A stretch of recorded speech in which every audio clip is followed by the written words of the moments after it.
We'll go to Parliament where the parents can hand in a petition. We'll go to Downing Street where the parents can hand in a petition.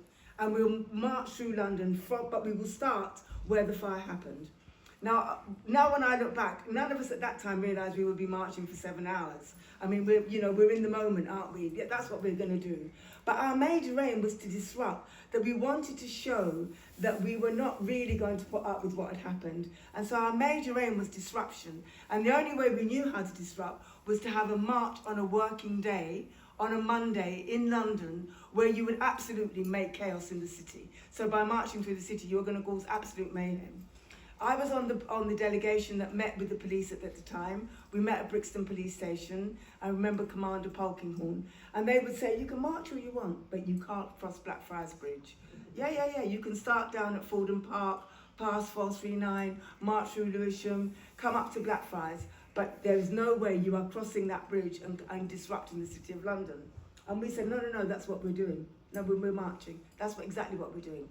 And there was a lot of toing and froing. And later on, as you will see in the march, I don't know if you saw, but the Blackfriars, they eventually try to stop us crossing Blackfriars Bridge. There's an image behind you of a map of Blackfriars Bridge. So you can see, I think your route was across the bridge, yes, and take a left into Fleet Street. Yeah. And this is where the money is, this is where the papers were. Yeah, that's it. So Blackfriars, they did try to stop us and then gave us the excuse that we'd negotiated with the Metropolitan Police but not the City of London Police, and the City of London Police didn't want us to cross the bridge, but that's another story.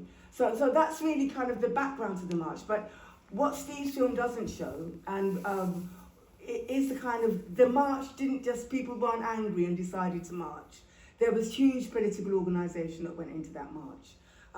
We decided to march on the Black People's Day of Action, and we had I think 2.5, almost 3 months to organise it. The weekly meetings which we held, people would go back into their communities, go to universities, to colleges, to community groups, and they would spread the word that we're having this march, and it's got to be a national march. It can't just be a London march. We've got to mobilise. Gus, who was there, was living in Manchester at the time. He was very key to the North East.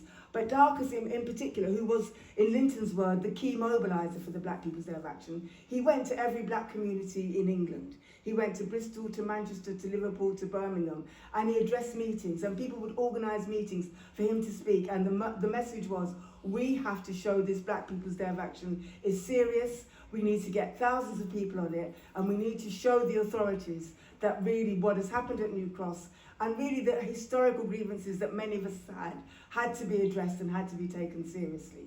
And so that's really the background to the march. We turned the Race Day offices into the New Cross Massacre Action Committee.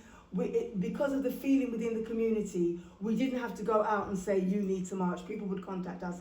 We're going to have a meeting in our Students' Union, can you send a speaker? We're going to have a community meeting in our church, can you send a speaker?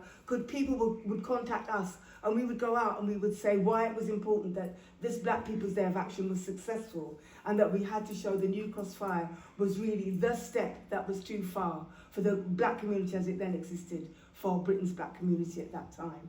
So I'm going to stop there, I think. No, keep going. Now listen.